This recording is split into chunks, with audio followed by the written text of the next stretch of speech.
Bonjour, bienvenue dans ce nouvel épisode d'Extrait Audio. Cette fois-ci, c'est l'œuvre du célèbre écrivain Stephen King. Le titre, Si ça saigne. Malheureusement, comme on dit, le malheur des uns fait le bonheur des autres.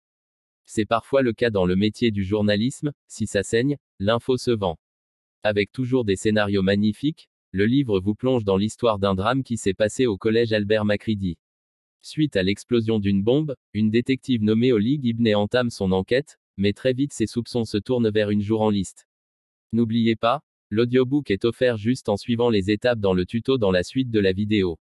Comme d'habitude, écoutons d'abord un petit extrait.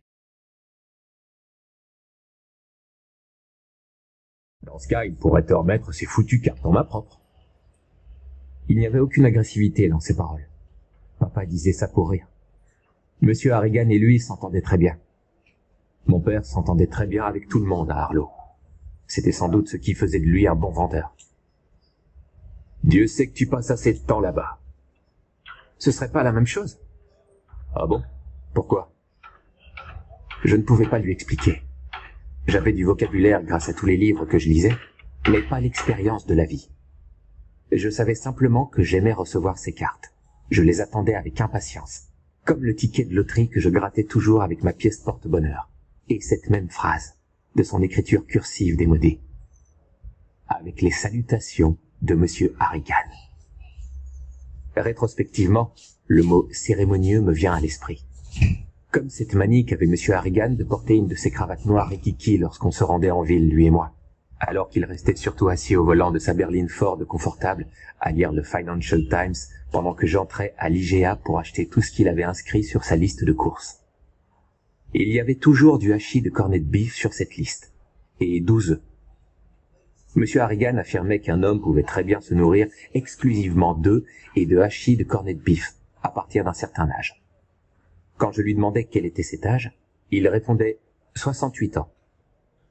Quand un homme atteint 68 ans, il n'a plus besoin de vitamines. C'est vrai? Non. Je dis cela pour justifier mes mauvaises habitudes alimentaires. Eh bien, Craig, as-tu commandé oui ou non une radio par satellite pour cette voiture? Oui. Sur l'ordinateur de mon père, car M. Harrigan n'en avait pas. Alors, où est-elle? Tout ce que je capte, c'est ce foutu moulin à paroles de Limbo. Je lui montrai comment passer sur la radio XM. Il fit défiler le curseur sur une centaine de stations jusqu'à ce qu'il en trouve une spécialisée dans la musique country. Elle diffusait Stand By Your Man. Aujourd'hui encore, cette chanson me donne des frissons, et je pense que ça ne changera jamais. Le jour de mes 11 ans, alors que mon père et moi étions toujours en train de boire notre verre de Sprite en regardant la grande maison tout là-haut, c'est ainsi que l'appelaient tous les Harlowites, la grande maison, comme s'il s'agissait de la prison de Shawshank. Je dis, c'est cool de recevoir du courrier par la poste. Mon père fit son truc avec ses yeux. Non, les mails c'est cool. Les téléphones portables aussi. Pour moi, ils tiennent du miracle. Tu es trop jeune pour comprendre. Si tu avais grandi avec une ligne téléphonique commune pour 5 abonnés, parmi lesquels Madame Edelson qui ne la bouclait jamais, peut-être que tu verrais les choses différemment.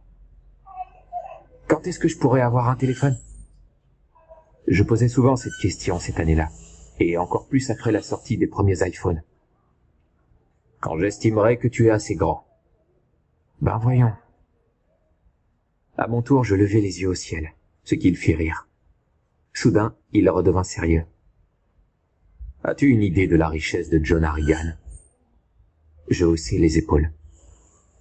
Je sais qu'il possédait 2 usines. Il possédait bien plus que 2 usines.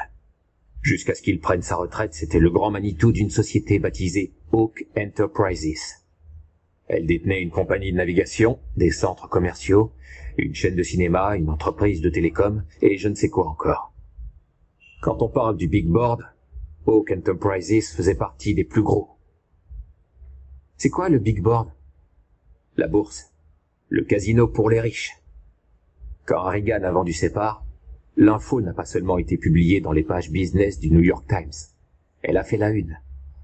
Ce type qui conduit une Ford vieille de 6 ans, qui habite au bout d'une route de terre, qui te paye 5 $ de l'heure et t'envoie chaque année 4 tickets à gratter d'1 $, est assis sur plus d'1 milliard. Mon père fit un grand sourire, Et mon costume le plus moche, celui que ta mère m'obligerait à donner aux pauvres si elle était toujours de ce monde, est moins miteux que celui qu'il met pour aller à la messe.